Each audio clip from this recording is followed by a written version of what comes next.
yafashe umwana we w'umuhungu amufungirana mu kazu k'inkoko hari uruhinja.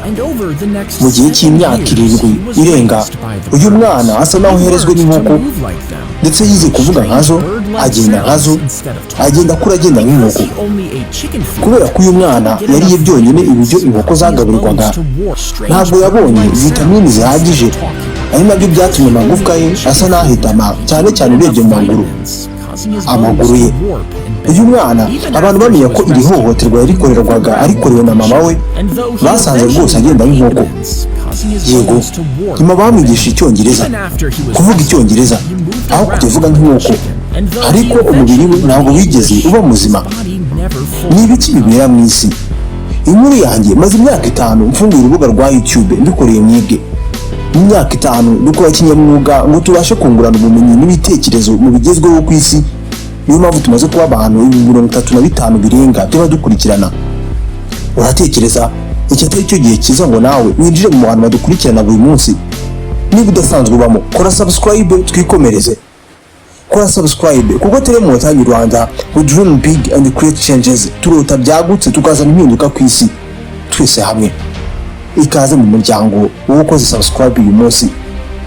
Usibye inkuru n'amakabya nkuru, hari ibintu byinshi utazi ku nkoko nk'itungo ubana naryo mu rugo cyangwa se ubonera ku isahani nk'ifunguro. Inkoko iri mu matungo aboneka henshi cyane mu yororowe ku isi.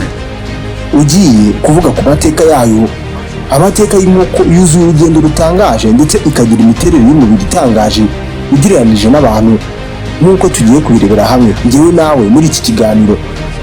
Mu busanzwe inkoko izitworora mu rugo zikomoka ku mukurambere wazo wo mu bwoko bw'izishyamba witwa Red Jungle Fowl Gallus. Inyoni y'inyagasozi ahanini ikomoka mu majyepfo ashyira iburasirazuba bwa Aziya.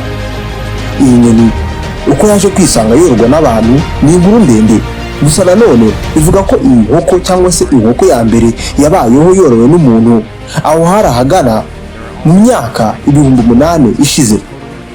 Bivuga ko abantu ba mbere boroye inkoko yagendanye cyane n'ihingwa ry'uburo n'umuceri, cyane cyane muri cya gice twavuze cyo muri Aziya.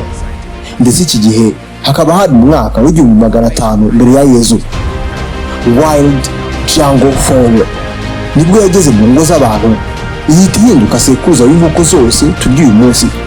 Byose bitangira inkoko zikwirakwira ziva muri Aziya ndetse n'igice cya Mediterane. Byose bitewe n'ibirori inkoko zakoreshwagamo kurwanisha amasake, ibizwi nka cockfighting. Isake bazambika utuntu ku maguru ku buryo ziba zigomba kurwana paka imwe ipfuye. Ubwo bitewe niyo washeteye ukabura atsinze amafaranga ukayarya ukayatwara, ni nka betting.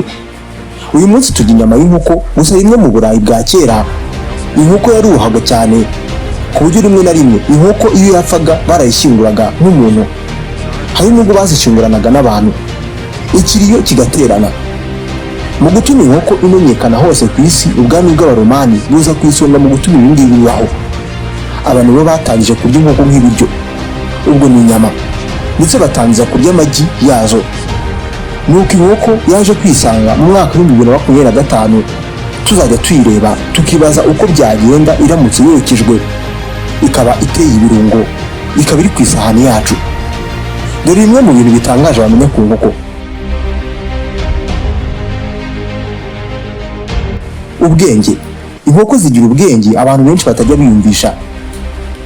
Inkoko nkuru ishobora kugira ubushobozi bwo gutekereza bungana n'ubw'umwana w'umuntu uri kwiga kugenda ufite imyaka 3 aho ngaho. Inkoko nk'iyi ishobora gukora ibintu nko kwigenzura, gushyira mu nyurabwenge bisaba imibare, ndetse no gukora ibyitwa object permanence, kumenya ko ikintu kiriho niyo cyaba cyahishwe. N'ubu inkoko nkuru ishobora kwibuka ndetse no kumenya amasura arenga 100 avanze ay'abantu n'ay'inkoko ngenzi zayo nta kwibeshya kubayemo. Inkoko ishobora kuvuza amajwi arenga 30 atandukanye itanga ubutumwa. Ishobora kubisaba ibiryo iri mu makuba, ishaka gutera akabariro ubwo n'ubushonda cyangwa se igihe ihangayitse. Imishwi ibaye itaraturarwa, inkoko ifite ububasha n'ubushobozi bwo kuvugana n'imishwi yayo ikiri mu magi, kandi imishwi nayo igasubiza. Iyo inkoko ari nyinshi zigira uko zishyira ku murongo, n'ibizwi nka pecking order. buri nkoko ibizi umwanya wayo muri sosiyete ku buryo nta yubahuka indi. Hari n'abavuga ko inkoko zifitanye isano y'inkomoko n'ibisimba twamenye turi benshi bizwi nka dinosaur, cyane cyane nk'iyitwaga Tyrannosaurus rex. Ushobora gutekereza ko umuntu aruta inkoko, gusa byasaba kwibaza ngo ni mu biki. Ibi nibyo bintu inkoko irusha umuntu, ndetse umuntu akaba atanakurikira. Kureba neza, ijisho ry'inkoko ryubatse neza kurusha iry'umuntu mu buryo bwinshi. Hari uburyo ijisho ryakira urumuri, tetrachromatic vision. Mu ijisho ryazo habamo utunyangingo twakira urumuri tugera kuri 4, mu gihe mu bantu habamo 3. Ibi bituma inkoko zibasha kureba amabara menshi cyane. Ibi birumvikana kuko nicyo kizifasha kureba utuntu duto nk'imbuto, utubuto duto, udusimba duto, twose twohereza urumuri rwo mu bwoko bwa UV cyangwa se ultraviolet. Ibi binafasha inkoko kumenya muri ingenzi zayo ifite ubuzima buzira umuze. Amaso y'inkoko aherereye ahagana ku mpande z'umutwe. Ibi biyemerera inkoko cyangwa se byemerera inkoko kuba yareba muri dogere hafi 300 ku buryo ishobora kubona ikiyizeye cyose mu mpande zose cyaturukamo. Ibi ntacyo bizongerera cyane, gusa n'ubundi zibasha gutora akabuto gato cyane twebwe tutabasha no kubona, nubwo twebwe kureba tugahamya ikintu bitworohera cyane kuzirusha kubera ko amaso yacu areba imbere byoroshye. Mu ijisho ry'inkoko dusangamo n'icyitwa nictitating membrane. Ni nk'ingohe ya 3, bene aka kameze nk'agasashi, gasa n'akanyura mu ijisho ry'inkoko mu buryo bw'intambike. Karinda ijisho ibintu nk'umukungugu, imyanda cyangwa se gukomereka mu gihe inkoko irisha mu byatsi.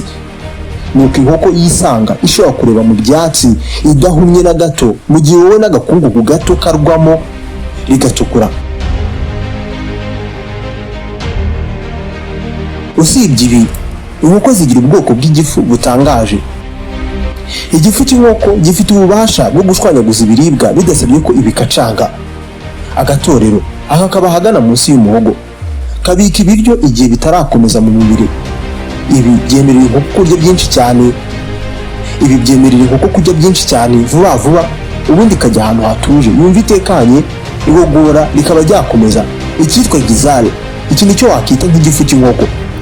Iki gifu dusangamo utubuye duto, akenshi inkoko iba yaragiye idutora iri kurya.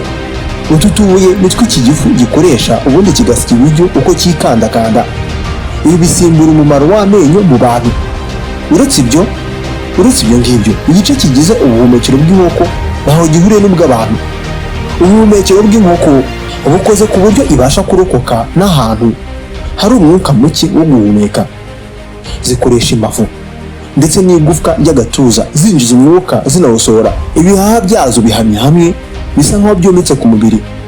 Ntabwo bibisaba kwikandakanda byuzura umwuka unashyiramo ngo guhumeka bibeho, ahubwo ibihaha byazo bikorana n'ibindi bimeze nk'udupirizo duto bita air sacs. Air sacs aba ari 9. Utu nitwo twuzuza umwuka mu bihaha tunawusohora, bimeze nka kumwe uwa mu mbabura. Ibi byorohereza cyane inkoko guhumeka cyane kurenza umuntu. Mu bintu twasorezaho ku nkoko ni amagufwa yazo. Amagufwa y'inkoko amwe n'amwe nk'iryo mu gahanga ndetse no mu rutugu, aya magufwa ari vide, hagati aba ari mu mwanya cyangwa se ubusa. Ibi bituma inkoko itaremera cyane kandi bikoroha cyane, igira mu kuguruka ntiremere, ntigira ibiro byinshi. Inkoko ishobora gusinzira ikoresheje igice kimwe cy'ubwonko, ikindi kiri maso. Ishobora kwihindukira uruhande rumwe igasinzira mu gihe irindi jisho rikanuye, bicunga ko hari icyayihungabanya. Rimwe na rimwe ibi uzabibona. Ibi bituma inkoko ibasha kurokoka ibintu byinshi, ariko kandi ntabwo twakwibagirwa ko ibi ari ibintu abantu batabasha na gato gukora. Nyamara abantu benshi muri twe bibwira ko baruta inkoko.